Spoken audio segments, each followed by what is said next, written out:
Hello, everybody. Welcome into Sports by GSMC Podcast Network. I am your host, Jeremy Lapidus. Today, we have a lot of stuff to get through today. Lots of things in the NFL, as Jerry Jones has come out with a statement basically saying that CeeDee Lamb is not a priority. We'll talk a little bit about that. The Cowboys obviously have a lot of big contracts to hand out. If they're going to do anything, what Jerry Jones' statement means, or if it's just a bluff. Then we'll talk about yet another update to Brandon Ayuk. It broke just before our show happened. We'll talk about Brandon Ayuk again, what the brand new update is with him, before continuing our series going and looking at every single NFL team as the preseason continues. We'll take a look at the Indianapolis Colts today. They get back I'll say prospect for now, Anthony Richardson at quarterback. Very excited to see what he can do this season for the Colts. Before finishing up our show, it is Friday. We're going to take a look at the MLB, take a trip around it. It is Friday MLB Power Rankings. We'll have the official Sports by GSMC Podcast Network MLB Power Rankings on at the end of the show, so stick around for that. Before we get into the Cowboys and Jerry Jones, though, remember, if you would like to be an even bigger part of the show than you already are, all you need to do is, if you are on YouTube, go and hit that super chat button. Your message will pop up on the bottom of the screen for you, me, and everybody else around the world to see. If you are not on YouTube, you can always go to GSMCPodcast.net and leave that tip or donation. The message will still pop up on the screen. We appreciate anything you do give. Appreciate everybody so much for sticking around, talking some sports with me here on a beautiful Friday afternoon. If you do have a comment, go ahead and, if you have a question at all to ask, go ahead and throw it in the comments. I'll get to it as soon as I possibly can. But like I was saying, we are going to start off our show today talking a little bit about Jerry Jones and the Cowboys situation. It's a volatile situation, to say the least. It's kind of been on the back burner since Brandon Ayuk has taken full center stage this offseason, but the Cowboys are in a very tough spot with the huge increase in the amount of money that quarterbacks are making, Dak Prescott being on the hook for a contract coming up soon. It is really tough for the Cowboys to allocate their resources, right? They obviously have to pay a quarterback because you can't win in the NFL without a quarterback, as unfortunate as it is. You also have to pay CeeDee Lamb. CeeDee Lamb, who is one of the top wide receivers in the entire NFL, as well as Micah Parsons. Micah Parsons, again, one of the best, just pure defensive athletes in the entire game of football. He's a very special player there. This is a tough situation to be in, and to a certain extent, when Jerry Jones comes out and says CeeDee Lamb is not a priority, I understand it sitting here, right? This is going to be big news because obviously they're working on contracts with 3 guys, and it's hard to sign mega deals. It's hard to give mega deals out to 3 guys at once. You don't see that happen too much and the team be successful around them, especially in the modern NFL. Generally, you can survive on 1 mega deal. You can maybe survive on 2, but 3 is killer if you're trying to build a team around those guys. So in theory, while they could pay them, most likely one of them is going to walk. And if you are the Cowboys, if you're the front office and you're thinking about this rationally, there is a clear answer on who should walk, right? And that guy is CeeDee Lamb. Now, you can talk all day about how, if you're going position by position, the one that you should let walk is Dak, because as far as ranking them positionally, Dak is while he's a great quarterback, he's lower down the list of quarterbacks than CeeDee is on the list of wide receivers, and Micah Parsons is on the list of defenders, right? They're both top 5 at their position, while Dak is arguably top 10 at his. I think I'd put him in my top 10, maybe sitting somewhere in between the 10 to 13 range, right? And while that's still a great quarterback, Dak is a guy that you want, and he was in MVP conversations last year. If you just look at the box score for everything and you take the context out of it, like 30 years down the line, we look at this season, we're going to say, hey, why didn't Dak get more votes or more consideration here? He had a great season last year, and it was coming off of a season where he led the league in interceptions without playing a full season. He played smart with the football, and a lot of that had to do with CeeDee Lamb, right? He broke out. Not to say that he wasn't already there, but he broke out last season, and he's looking for that contract. Justin Jefferson just got paid. Jamar Chase is about to get paid. CeeDee Lamb is in that conversation. He wants that 35, 36, $40 million contract to reset the market.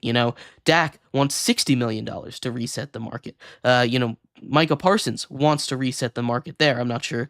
I think the market for his position is somewhere around 120 million right now. Or somewhere around like 40 million a year, I believe, 30 to 40, somewhere in that range. So paying all those guys together, you're sitting right around 130, 140 million dollars a year for those guys, and that's more than half your cap. That's just about half of your cap for 3 guys on your roster, and you have to fill it out and make it competitive. It's really tough. If I'm take a step back, CeeDee Lamb is the easiest guy to replace. And that's not to say he's going to be easy to replace. That's not to say this is a contract that they shouldn't even try. But with the amount of young receivers coming into the game and being these explosive playmakers, I mean, we're starting to talk about this already. Justin Jefferson came out, was immediately one of the best. Jamar Chase came out, was immediately one of the best. CeeDee Lamb came out, was immediately one of the best. This year, it looks like we're going to have 2 receivers, again, that are throw Garrett Wilson on that list as well. We're coming out in this year, and we're seeing guys like Malik Neighbors with the Giants already wow at training camp. He didn't get targeted in the preseason game, but that's besides the point. Marvin Harrison Jr. is supposed to be a generational prospect. There are wide receivers out there to go and replace him. This is supposed to be a really good wide receiver draft, and every year, seemingly, we're saying that. There's going to be a great wide receiver in every class. Rome Odunze is in that conversation. I mean, I could go on and on about this, but there are a million different receivers that you can replace CeeDee Lamb with. So when Jerry Jones come out and he says, hey, CeeDee Lamb is not a priority, it's not something he should probably say publicly. Now, everything that Jerry Jones and everything that we hear reported on in the NFL, it has a spin on it. It's going out publicly to the media because one side, especially when it comes to contract negotiations, one side wants to say, hey, I'm in control here. So what this could be is Jerry Jones saying, hey, CeeDee Lamb, you're going to have to wait your turn. I understand you want your money, but you need to wait your turn. And he's saying it in a very public way, which is the most Jerry Jones thing to do, right? That very much is something he would do. Keep it outside, not in-house. Generally, these are the kind of the conversations that come in-house. So I do understand where this is coming from. I also understand CeeDee Lamb's camp, where they're saying, hey, my guy is a top 5 receiver in the league. You're not just gonna pay him. You're not just gonna go get a guy out of nowhere. I mean, the Titans tried this, didn't they? They traded A.J. Brown to the Eagles instead of paying him, and they tried to draft his replacement in Treylon Burks, and that hasn't worked out. There's precedent for this not working out. There's also precedent for this working out. So there's a lot of arguments here. I understand where both sides are coming from. For now, I think this is just a power play by Jerry Jones, and honestly, I respect it. I really do. I think this is him saying, hey, you need to wait your turn. We have other guys that we need to pay first. And that might throw a wrench in negotiations, if I'm being completely honest. If I'm a guy and I hear that, hey, you're not the most important for us, even though, you're one of the most important players on to the success of a team, it definitely stings a little bit. I'm not going to lie. But CeeDee Lamb is a guy that, he will get paid, whether that's in a Cowboys uniform or whether that's anywhere else across the NFL. He is going to get paid. That is just a matter of fact. It's a question of when. And he wants it sooner rather than later. Jerry Jones wants to work on the other ones. And if I'm an exec, I'm siding with Jerry Jones here. I think that's the right move for your team. You have to focus on the guys that are harder to replace. Not saying CeeDee Lamb is easy to replace, yes, but guys that are harder to replace. But let me know what you think here in the comments. I'd love to hear your thoughts on this. We're going to take a quick break, and when we come back in our next segment, we're going to do yet another update on Brandon Ayuk. Some news broke just before we went live. We'll talk all about that and more, as well as some other wide receiver news from around the NFL. So stick around for that. We'll be right back here on Sports by GSMC Podcast Network.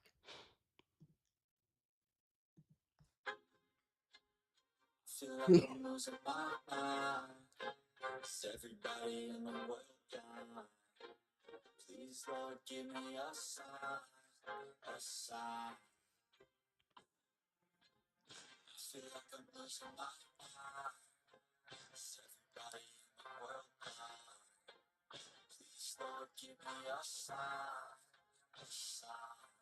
I wanna be the greatest. Everybody on the station. I look around and feel like everybody is the fakest. I make this every day and I'm impatient. Hoping one day I blow up in the basement. Statement. The confidence so vacant. I'm in this shit that I think is amazing. Waiting for my day when I'm playing. Sold out shows for 1,000 faces. Hey, give me that crown. Keep my waiting to be put down. It ain't a place I'll get my sound. If I want that shit, then I'll get it right now.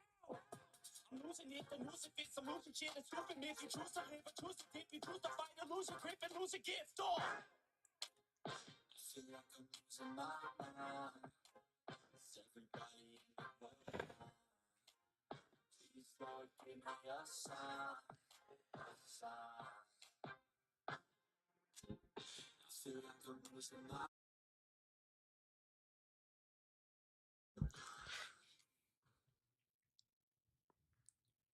Welcome back to Sports by GSMC Podcast Network. I am your host, Jeremy Lapidus. If you were just tuning in, we just finished talking about CeeDee Lamb's future with the Cowboys. Tonk on YouTube says Lamb without the Cowboys is bad news for them boys. And you're probably right, to be honest. But like I was saying before, I do think he's the easiest out of the three that they need to pay, being Dak Prescott, CeeDee Lamb, and Micah Parsons to replace. So if you're going to have to pick one, and it's a hard decision, in a perfect world, if you're the Cowboys, you sign all of them. CeeDee Lamb is the guy that you let walk, if I'm being honest.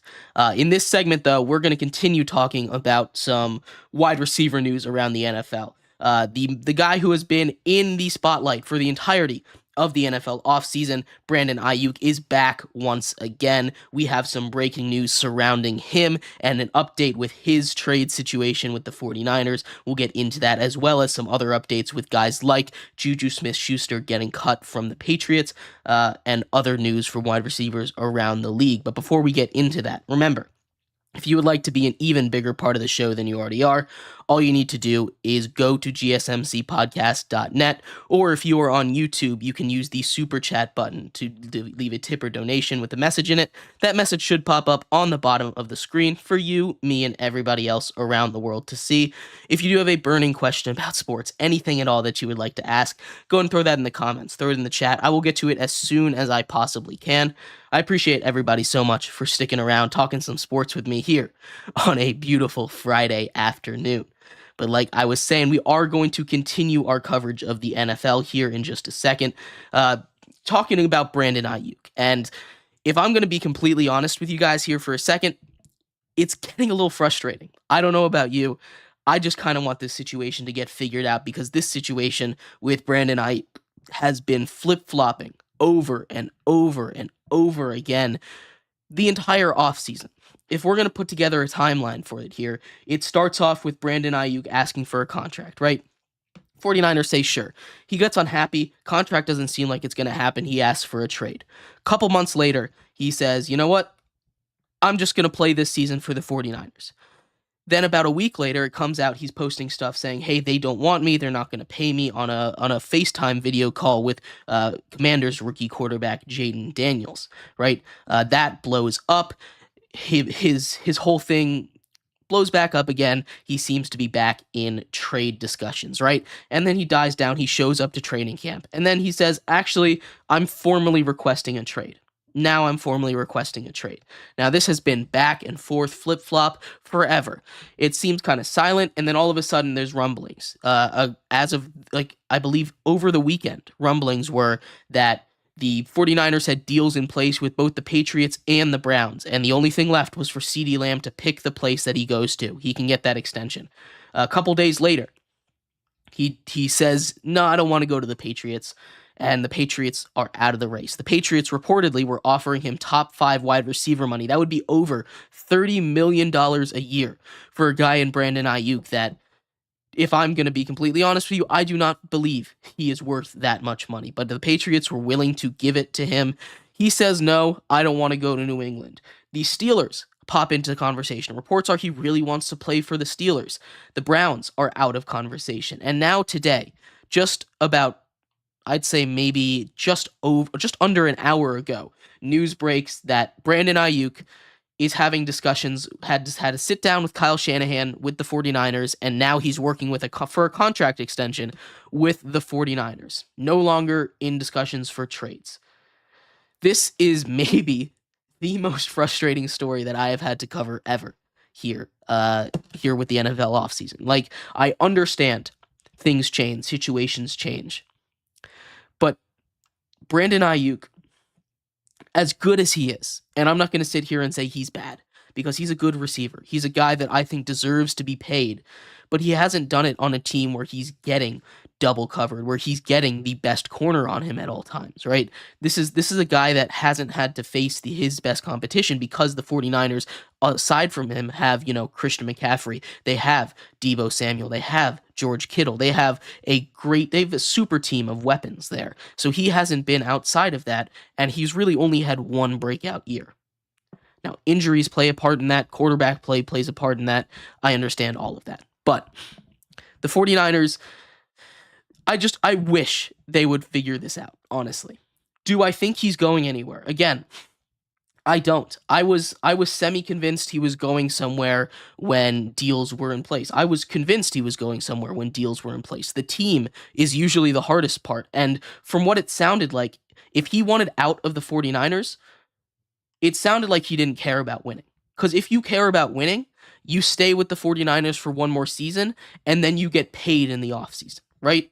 That's what happens, because he is going to get paid if he hits the open market. He's going to get paid. But if he stays with the 49ers, he legitimately you can't go to a situation that's better for him if he wants to win. This is strictly about money. And the Patriots offer him top 5, and he says no. So that means this isn't strictly about money. He wants to win too, or he wants something else. We don't really know, because it's been shrouded in mystery. There's been report after report after report of what he's getting and what he wants.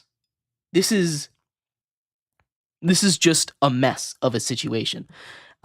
But now he reportedly is staying with the 49ers, or at least momentum is working towards him getting a new contract with the 49ers, which, if I had to guess, is what he wanted the whole time. Again, we just kind of talked about this with CeeDee Lamb. We talked about how everything is posturing, especially in contracts. Everything is trying to get an upper leg in these negotiations. And this has been one incredible negotiation. Especially if Brandon Ayuk ends up getting what he wants from the 49ers, this is a masterclass in negotiations, because I have no idea how he pulled this off if this deal goes through. And it's crazy to watch. It's fun, it's interesting to watch, but it is legitimately insane to watch. Other wide receiver news around the NFL, namely with the Patriots we were just talking about. When they dropped out, they said they were focusing more on their rookie wide receivers, their younger guys, and that seems to hold true. As of today, they cut Juju Smith-Schuster, a guy who is a bigger name than he is a player. He struggled in New England, which every wide receiver struggled in New England. It's not a Juju Smith-Schuster team. My original thought when I heard that he was cut is, Juju Smith-Schuster, you are now a 49er. But with this new update that Brandon Ayuk might be staying with the 49ers, I have no idea what is going on there, right? Juju Smith-Schuster fits the system with the 49ers as a guy that, is a great he has the potential. We've seen him be a great player, especially when surrounded by other great weapons. Check off those boxes with the 49ers. He also is a guy that isn't afraid to go and get dirty and make those blocks. Check off the box for the 49ers. That's something that they love with their wide receivers. It's something that they instill in their wide receivers. It's one of those things that they like to talk about a lot on those broadcasts. The competition between Debo and Brandon Ayuk and all these guys blocking points. They have their competitions there. It's a big thing. It's a big thing in the 49er culture to get wide receivers that are willing to do that. But now with Brandon Ayuk potentially still being there, that takes it off the table. Where Juju Smith-Schuster will end up, honestly, he's not going to be a wide receiver one. It's not going to matter too much. The Patriots are on their youth movement. They are focusing more on guys like Jalen Polk, Kendrick Bourne, some of their younger guys, as they try to establish Drake May for this season. We saw in preseason a little bit of what the offense might look like. Again, we just saw a couple of games. The Patriots were playing the Panthers, and the Panthers are bad. That's not something new. That's one of the big takeaways that I took from that game. Obviously, they weren't playing all of their starters, so that's part of it as well. But they were really bad, and they need to be better than that. This feels like a season where Bryce Young and the Panthers, especially for Bryce Young, it feels like a make it or break it situation for him. And if that offensive line is the way it's going to be, it's going to be a break it season, maybe in more ways than one for Bryce Young. The other game, though, the Lions took on the Giants. The Giants took care of business there. My big takeaway from that is, it's not going to be a big thing, but Tommy DeVito is good at football. Like, not even joking. The Giants brought in Drew Lock. He got hurt in that first quarter against the Lions. He took a sack. It's a bad bone contusion is what it's being reported as. The Giants said they look into getting a new quarterback while he's hurt. But Drew Lock was supposed to maybe even compete for a starting spot with the New York Giants, right? I think he might have to compete for a backup spot. Tommy DeVito, for everything that he is, he doesn't have the strongest arm in the world. He's not elite at many things, but what he is really good at is accuracy. If you go and look at some of the analytics, the analytics from last year, he was the most accurate quarterback in the entire NFL from all of last season.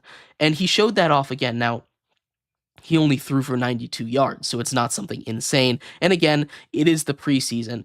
But when comparing him against that preseason Lions defense to a quarter of Drew Lock, looking at that preseason Lions defense, it was night and day. The offense ran smoother under Tommy DeVito. He didn't throw a bad interception into triple coverage or force any balls. And he threw it to the guy that was open. There were a lot of times where Drew Lock was missing open targets down the field. Malik Neighbors was open on one of them early in the first quarter, and they didn't. Excuse me. Drew Lock did not find him there. So there's, a lot of things that could have gone better for that. But that's my big takeaway. I think Tommy DeVito should be the backup in New York, potentially even the starter. Now I'm not ready to go that far yet because I think what Daniel Jones offers with his legs might push him over the top, but not a great quarterback situation with the Giants, either way you slice it. We're going to take a quick break here, and when we come back, we're going to move on and talk a little bit about the Indianapolis Colts. The Colts are on a pretty good trail. They have their rookie quarterback or second-year quarterback now, Anthony Richardson. He's back. He's healthy. We'll talk about their offseason, give them a grade, see what record we will give them with Anthony Richardson back at the helm and hopefully healthy all season long. Stick around for that. We'll be right back here on Sports by GSMC Podcast Network. Looking for your daily GSMC Sports Network is available on YouTube. Just search GSMC Sports Network. Get your fix of daily sports talk shows on YouTube. Absolutely free. NFL, college football, NBA, MLB, MMA, UFC, fantasy football, and so much more. GSMC Sports Network has shows running all day long, with new sports shows starting every 2 hours. Just like on your favorite cable sports channel, except GSMC Sports Network is absolutely free. Just search GSMC Sports Network on YouTube to catch one of your new favorite shows, like the GSMC College Football Podcast, Chip Shot Football Podcast, Hoops and Heels Women's Sports Podcast, GSMC Basketball Podcast, and so many more. Check it out for yourself. GSMC Sports Network, now available on YouTube absolutely free. Search GSMC Sports Network on YouTube right now.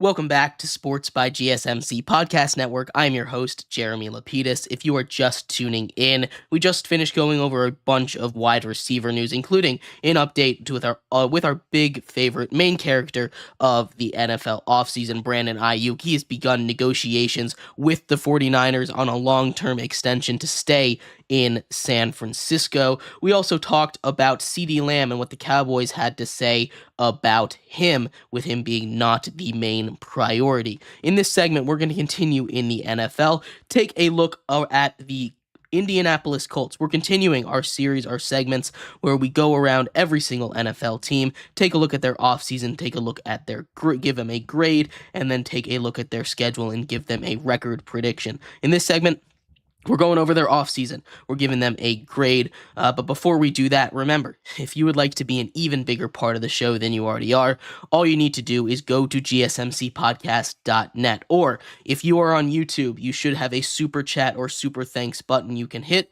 If you do either of those, a message should pop up on the bottom of the screen for you, me, and everybody else around the world to see. If you do have a burning question about sports, anything at all that you would like to ask, go ahead and throw that in the comments, throw it in the chat. I will get to it as soon as I possibly can. I appreciate everybody so much for sticking around, talking some sports with me here on a beautiful Friday afternoon. But like I was saying, we are going to get into the Indianapolis Colts. The Colts didn't do much this offseason. The Colts offseason maybe was the quietest offseason in the entire NFL. What they did, though, their major move, bringing back Michael Pittman Jr., who was their best receiver last season. He had a breakout year. He was a great receiver, huge for Gardner Minshew. He was basically the entire passing game. They do have a couple of promising guys in the draft. They also bring in Adonai Mitchell, who had mixed reports, goes in the second round. He should be an instant boost to that offense. The biggest boost this offseason, and it's not really something they did, it's the fact that they get star or super hyped up sophomore quarterback Anthony Richardson, a guy that I absolutely believe in. A guy who has gotten a lot of comps to Cam Newton, and if you watched him play in those 3 or 4 games that he did play, despite limited action, he looked really good in the NFL. It didn't look like it was going to be too much on him. The question is if he can stay healthy. And if this is another one of those situations where the Colts find a great quarterback and they can't stay healthy, it's brutal. 2 times in a row where you find a great quarterback. Obviously, Andrew Luck didn't work out due to injuries, but he was undeniably a great quarterback. This is a different kind of situation, though. Anthony Richardson is a guy with all the athleticism in the world. He could beat you he could probably go to the Olympics and do just about any event. That is the kind of athlete that he is. and he's so much fun to watch. The comparisons to Cam Newton are absolutely accurate, but bringing him back, and if they can get a full healthy season out of him, is gonna be huge. They bring in Joe Flacco. This is where Joe Flacco has ended up after his stint with the Browns, winning Comeback Player of the Year. They bring him in as the backup just in case anything happens. At running back, you have Jonathan Taylor, who, after the whole saga last season, signed a big extension. Uh, their backup running backs are a little bit not where you want to be. They lose Zach Moss. He goes to the Bengals. He's the starter over there now. But Trey Sermon is the backup, and then Tyler Goodson, the guy who dropped that all important, infamous fourth and short pass that would have probably sent the Colts to the playoffs last season over the Texans, is the third string. The wide receiver situation is after Michael Pittman is a question. Josh Downs had some flashes last year as a rookie. There were a couple of big games from him. He's a guy that could be a problem. Like I said, they also draft Adonai Mitchell in the second round out of Texas. He has a lot of hype around him. I'm not super high on him, but I think he will be an effective boost to that offense starting right away, getting some important, minutes for the Colts, getting some important downs out there. They also have Alec Pierce, a guy that he's not going to light the world on fire, but he made a couple of big plays last season for the Indianapolis Colts. As we get down, the offensive line obviously is great, anchored by Quentin Nelson. Now, it could be a little bit better on the tackles, but Quentin Nelson is one of the best guards in all of football. So getting him in there is huge. So the offense, it has, especially again, all of this kind of rides on Anthony Richardson, whether or not the offense is good. But there is absolutely a good shot for them. There's a great shot for them to be good as long as he stays healthy. They have a lot of the pieces there. On defense, it's a sneaky good defense. Their biggest name on defense probably is DeForest Buckner. There aren't a lot of huge names as you go down this defense, but there isn't really a weak spot either. You could say maybe the secondaries there, but outside of maybe corner two, there aren't a lot of places where I'm looking at. I'm saying there's an obvious need for improvement. You have on the pass rush DeForest Buckner, Kwity Paye, first round draft pick Liatu Latu, who if he stays healthy is going to be a promise. Linebackers EJ Speed and Zaire Franklin are going to be huge for them. And then you have Kenny Moore, who's been sneaky good all season, ever since he's gotten his opportunities here. This is a Colts team that is just solid. It's not a team that's going to blow you away with talent. It's not a team that you're going to look at and be like, wow, I can't believe they put this roster together. They're not built like the 49ers. They're not built up like that. But there is a world where everything clicks and, they get all the pieces to fall into place, and they are a really, really tough team to knock out in potentially the playoffs here. Again, a lot of that comes on health. This is a team that does have a lot of guys that are injury prone on their roster. We'll see how that goes. Again, it all kind of comes down to Anthony Richardson, how successful this team is. Right now, Vegas has their odds set at 8.5 wins. For their offseason, again, it was really quiet. They didn't do much. I'm going to give them a C+. They improved at positions, but they didn't do much. They brought back who they needed to bring back. They let go who they could let go. But it's not super inspiring. Again, not every offseason has to be this big splash. The Colts were quiet, and they did it effectively. They did what they needed to do, so I'm giving them a C+. A good job getting what they needed out of an offseason that was very crowded and not losing where they could have lost big. But anyway, I'm going to take a quick break here, and when we come back, we're going to take a look at the schedule for the Indianapolis Colts. Go through all 18 weeks, all 17 games, give them a record prediction, see if I have them making the playoffs where they were so close last year. Just ball slipping through someone's hands out of the playoffs. So we'll be right back here on Sports by GSMC Podcast Network.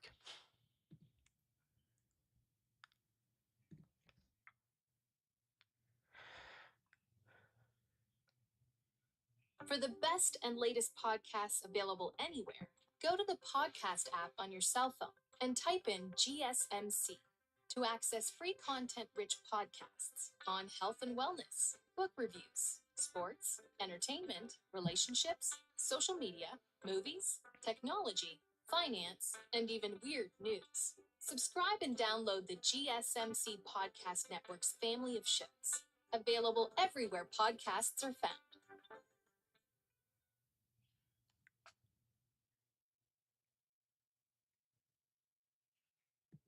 Looking for your daily fix of sports talk without having to pay for it?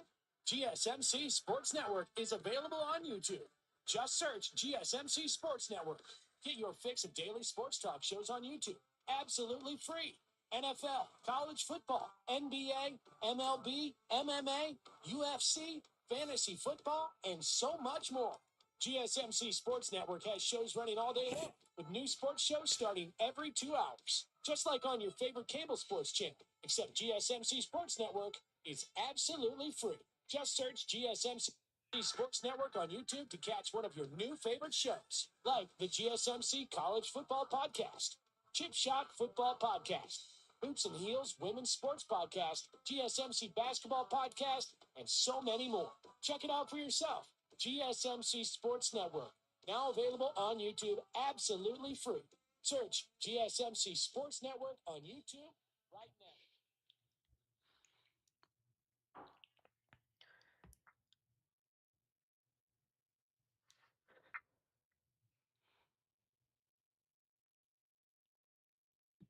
Welcome back to Sports by GSMC Podcast Network. I'm your host, Jeremy Lapidus. If you are just tuning in, we just finished going over the Indianapolis Colts offseason. It wasn't a very wild offseason. They only brought in they didn't bring in that many guys, to be completely honest with you. They didn't really bring in anyone, honestly. But in this segment, we're going to go over a newly healthy offense, getting everybody back.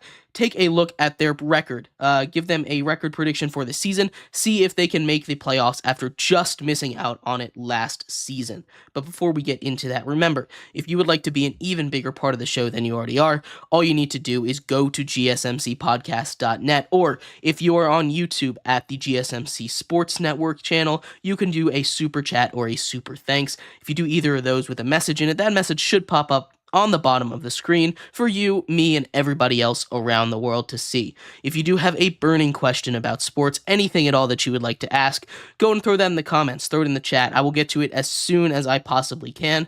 I appreciate everybody so much for sticking around, talking some sports with me here on a beautiful Friday afternoon. But like I was saying, we are going to get into the Indianapolis Colts schedule. We've talked a little bit about another another AFC South team. We did the Jaguars yesterday, and we talked about how this schedule isn't the easiest. It's a little bit harder than last season when comparing it. This is a Colts team that I think is about the same as last year. Obviously, when I talk about that, I mean when they're healthy.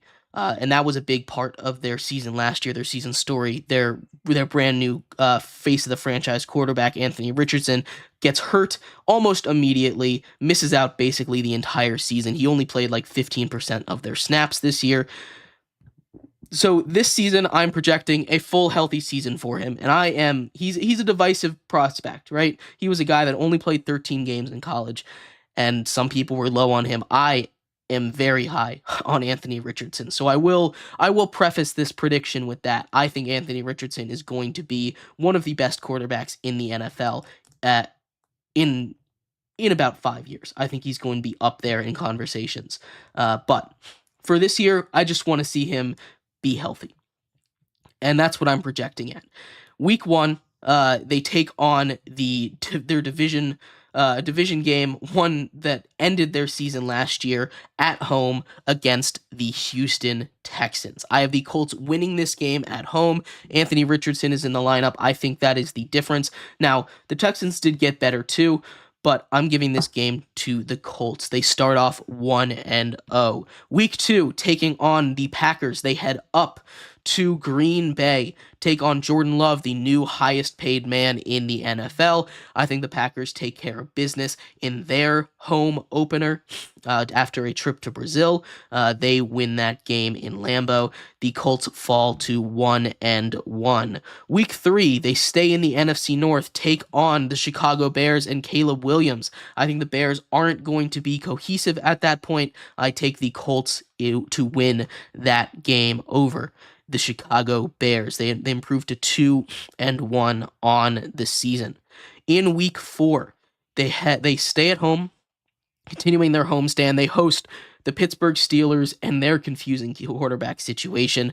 I think this is going to be a really good game. But I'm taking the Colts in this one. They improved to 3-1 through 4 weeks. Week 5, they head down to Jacksonville, take on the Jaguars. This is another division game. Division games are always tricky, and the Colts, historically, have been very bad against the Jaguars in Jacksonville. So we're taking the Jags in this game. The Colts lose to the Jags here. The Colts fall to 3-2 through 5 weeks. Week 6, excuse me. Another division game, this time in Tennessee. They take on the Titans. Will Levis and the Titans, I think, might surprise some people. We'll talk about them on Monday, actually. But Will Levis and the Titans might surprise some people. I'm taking them to beat the Colts here. The Colts fall to 500. They are 3-3 on the season, setting up for a Week 7 date at home against the Dolphins. The Colts are a team that always play up to their competition, and the Dolphins are a team that usually play down to their competition. I am taking the Dolphins in this one, though. I do think this is going to be a really good game. I think this has the potential to be a classic. Lots of offense in this one. But I'm taking the Colts to lose this game. They fall to 3-4 on the season. Then they head to Houston once again. This is the second game against the Texans. CJ Stroud and the Texans broke their hearts last season. I'm taking the Colts to sweep the Texans in the season series this year. The Colts get back up to 500 at week 8, going 4-4 through that stretch. Then they take on the Vikings, working their way through that NFC North. The Vikings are a team that, with Sam Darnold, I'm more convinced that they're going to be better, but it's a tough division. I think the Vikings can take care of business here. The Colts lose to the Vikings, fall to 4-5 on the year. Then they take on the Bills, the AFC East, the other division that they are taking on. The Bills, I'm a little lower on. You can go and check out the Bills video if you want to see the predictions I had for them. But I have the Colts losing to the Bills in this game. Week 11 at the Jets in New York. We are taking the Colts to win a game versus Aaron Rodgers. That's going to be a fun one as well. I think the Colts are just going to be a fun team to watch. The Colts, after Week 11, improved to 5-6 on the year. Then they get the Detroit Lions. This one is at home. This is going to be a tough one for them. I am giving them a win. Like I said, I think the Colts are a team that can surprise a lot of people. But especially with Anthony Richardson here, they get back up to 500. They're 6-6 on the season. But that being said, it's not going to be all good. Next week, Week 13, they take on the Patriots. The high of beating the Lions and the Jets in back-to-back week. And then they get the Patriots. I think the Patriots might get them as they relax a little bit. They fall back to 6-7 through Week 13. They have a late bye. Week 14 is their bye. At this point, 6-7, they have a much easier schedule coming off of the bye. The Broncos, Titans, Giants, and Jags. None of those teams made the playoffs last season. Most of those teams were in the bottom of the league last year, the basement. And most of those teams didn't really improve that much, if I'm being honest. Some of them even got worse. But they get a late bye, and if they can survive to this point, like I have them at right now at 6-7, there's a good chance they can go on a run. And that's exactly what I have them doing. Week 15 against the Broncos. We'll talk about the Broncos in a little bit, but I am so low on the Broncos. I think I'm about as low as possible on the Broncos. I hate their quarterback situation. I have them beating the Broncos here, getting back to 500 at 7-7.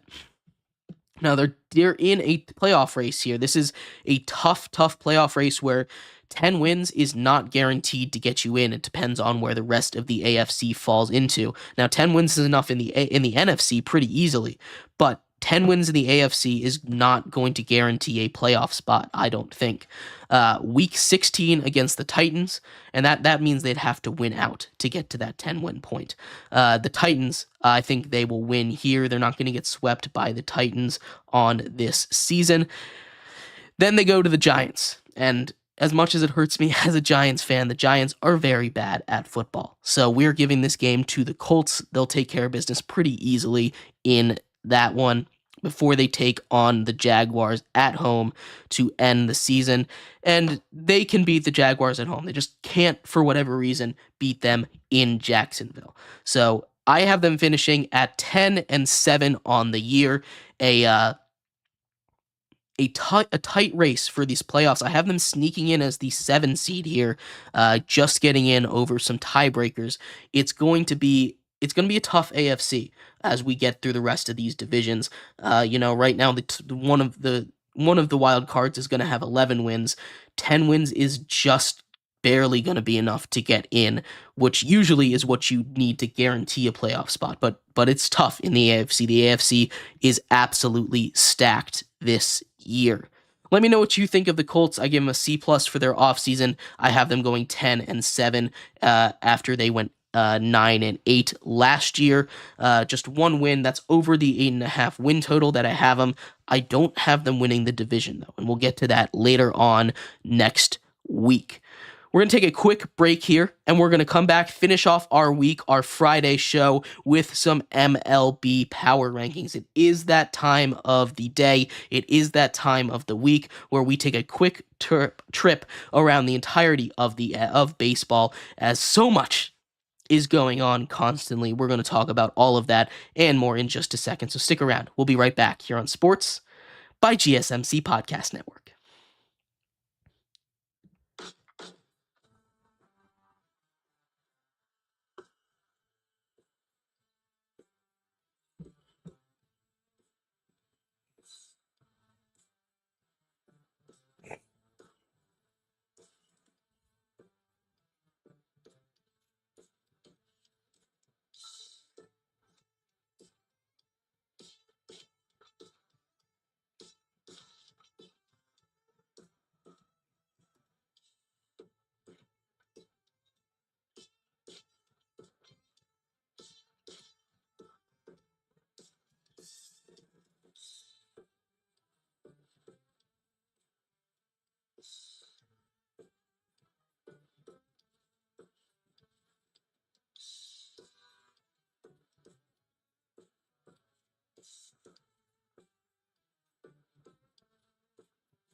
Welcome back to Sports by GSMC Podcast Network. I'm your host, Jeremy Lapidus. If you are just tuning in, we just finished going over the Colts and their schedule as well as their offseason. I had them going 10-7 on the year. We also talked about a lot of wide receiver news earlier on the show. Brandon Ayuk had an update with him officially working on an extension with the 49ers now. Lots and ups and downs and twists and turn in that tale of the 2024 offseason. We also talked about CeeDee Lamb not being a priority for the Cowboys. An interesting thing to say publicly, but it's all posturing for contract stuff. So we'll see what actually happens in the future. In this segment, we're going to finish off our show with our classic Friday segment, the MLB Power Rankings. We're going to take a trip around the MLB, give you a nice little update on how every single team is doing and where they stand when compared to the rest of the league. But before we do that, remember, if you would like to be an even bigger part of the show than you already are, all you need to do is go to GSMCpodcast.net. Leave a tip or donation with the message in it. That message should pop up on the bottom of the screen for you, me, and everybody else around the world to see. If you are on YouTube, you have another option with the Sports Network channel. You can use that super chat button. Same thing. You can leave a super chat. A message should pop up on the bottom of the screen for you, me, and everybody else around the world to see. I appreciate anything you guys do give. If you have a burning question about sports, anything at all you'd like to ask, go ahead and throw that in the comments. Throw it in the chat. I'll get to it as soon as I possibly can. I appreciate you guys for sticking around, talking some sports with me here on a beautiful Friday afternoon. But like I was saying, we are going to get into the MLB Power Rankings. We have a fresh set of Power Rankings from today, August 9th. Looking at our 1 to 30, we will start right there at the bottom. Maybe the most intriguing story in all of sports this week. The Chicago White Sox took the world by storm because they suck, because they've been so bad. The White Sox lost 21 straight games. They are sitting loudly and proudly at our number 30 spot in the power rankings this week, with a chance to be crowned kings of the number 30 spot if they finish off the season with a worse record than the 1962 Mets. 120 losses is what they're chasing. That infamous record is what they're trying not to beat. At 29, I have the Marlins. The Marlins are more quietly, not very good at baseball. They're probably not very good at football either, but they're not very good at baseball. They're here at the bottom. Them and the Rockies continue to flip-flop. I've got the Marlins down here at 29 for the second week in a row. The Rockies stick at 28. The Athletics, the team that let the White Sox break that 21-game losing streak, stay there at 27. They've got a little bit of momentum on their side, but they did do some taunting playing Taylor Swift's 22 before they could not make that happen. So maybe that's a little bit of karma for you guys there. At 26, the Angels sit here. Obviously, the blow of losing Mike Trout, one of the greatest of all time, still hurts, but this is a team that's been out of contention for a while, so it doesn't really matter. At 25, we have the Tigers. The Detroit Tigers sit at 25. This season is a lost season. They'll be much better next year. Same thing with our team at number 24. Taking a spot down are the Washington Nationals. My Washington Nationals are not good. They're fun to watch. They're the comeback kings of the sport, but they're not very good.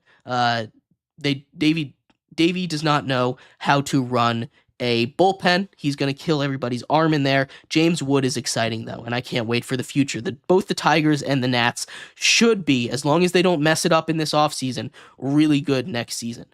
Playoff teams next year, maybe. We'll see. At 23 of the Blue Jays, the reason they move up, one person, Vlad Guerrero Jr. He's had a torrid month this season. They move up one spot to 23. At 22, we have the Cubs. Them and the Reds at 21 are tied right now. They're 5 games out of the wild card. They're not out of it. They're not out of it, but they both need to kick it into high gear starting like right now if they want to make the playoffs. The Pirates are just about in the same spot. They fall one spot down from 19 to 20 this week as they have been slowly tumbling backwards back to where they were more expected to be rather than contending for a wild card spot like they were a couple of weeks ago. At 19, we have the Rangers. They continue to struggle after winning a World Series. That World Series hangover is rough. Now, injuries suck, and that's a big part of it. They are still a good team. I think they'll be able to turn it around next season, but this is not their year. They sit at 19. At 18, the Rays. They stay there from last week. The Rays are just solid. They made some moves at the deadline. Some might say they got worse. Some might say they got better. It was kind of a neutral move. They're not out of the playoffs yet. They still have a shot in an AL wildcard race that is not anywhere close to being decided. Right now, they're only 5 games out, so they still have a real shot of making a run to the playoffs. At 17, we have the Giants. They are over 500 for the first time in almost a month and a half. Congratulations to them. They've just finished beating up on the Nationals. They move up 3 spots to 17. The Cardinals are on the are on the downward spiral. They made a couple of moves at the deadline. It hasn't seemed to be enough. They fall 2 spots to 16. The Red Sox are back where they probably belong, at 15. Right there in the middle of baseball. They are a little better than 500, and they still are in the playoff hunt, but they just feel like the most average team to me at all times.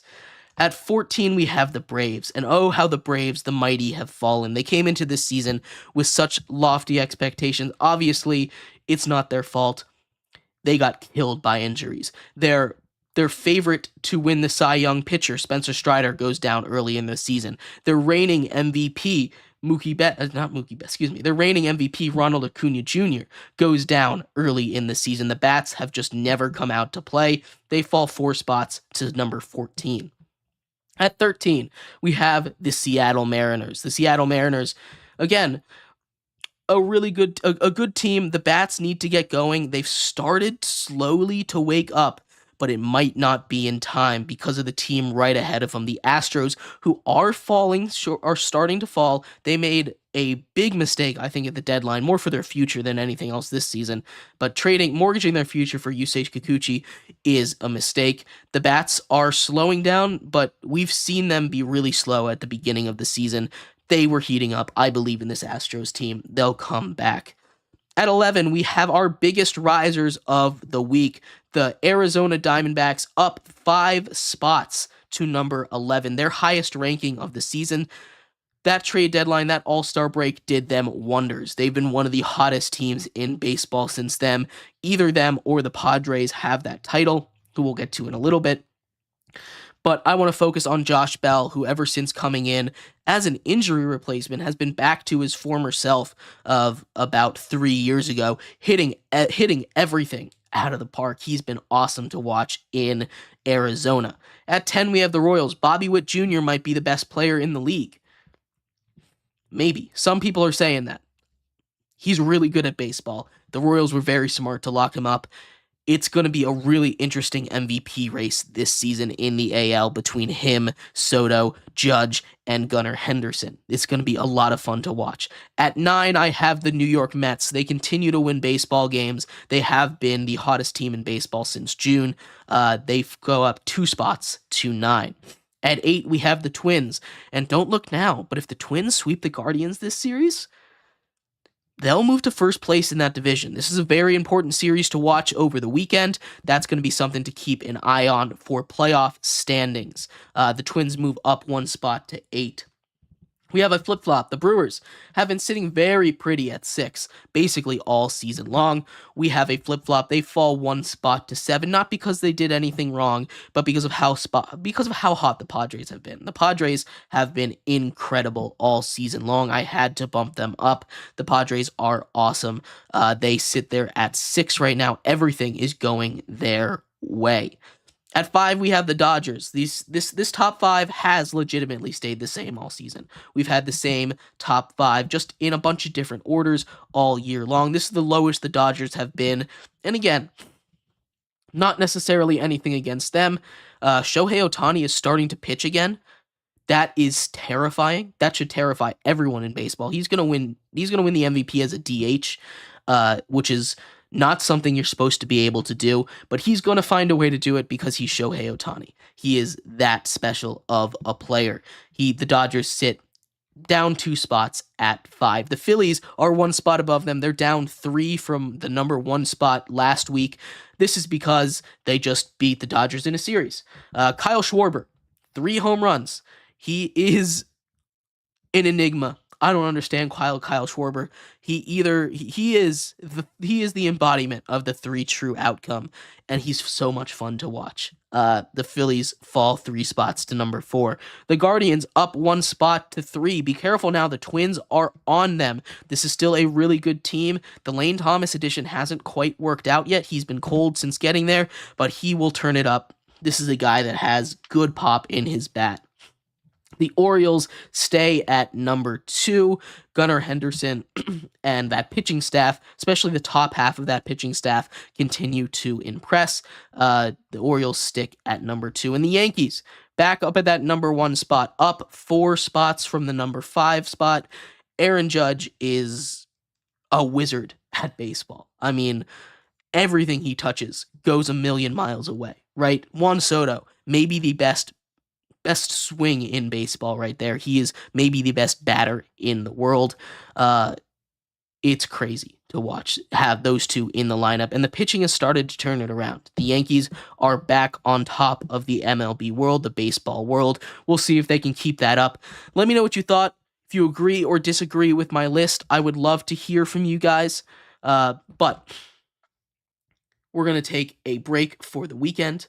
I hope everybody has a great weekend. I hope everybody enjoyed the show. You've been listening to Sports by GSMC Podcast Network. I've been your host, Jeremy Lapidus. We will be back on Monday covering everything from over the weekend. The Olympics will be over. We'll do an overview of every major story that happened over the Olympics, as the closing ceremonies are on Sunday. So come back on Monday. We'll talk about all of that and more here on Sports by GSMC Podcast Network. I hope everybody has a great weekend, and I will see you then. Have a good one. Bye-bye.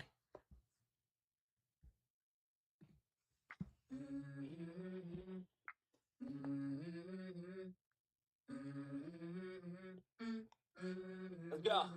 I wake up to a little bit of drool on my pillow, feel like it's gonna be a bad day. I'm tired of shit, and the coffee ain't hit yet, damn.